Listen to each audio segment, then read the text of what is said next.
In this video, I will be discussing a Kilo Code tutorial and let you know how that works.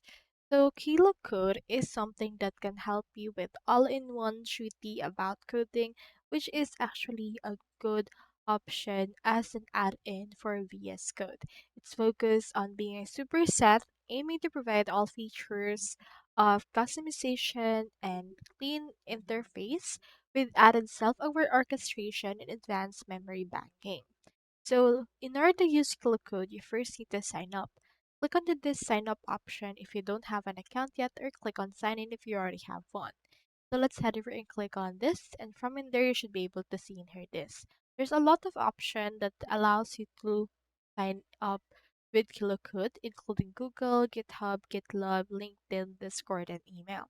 Just choose which one you want. You can also choose Enterprise SSO and just choose which one for this case. You can use Kilo on popular IDEs such as VS Code, App Builders, and the likes. So that's all there is today, and I hope this video helped you out.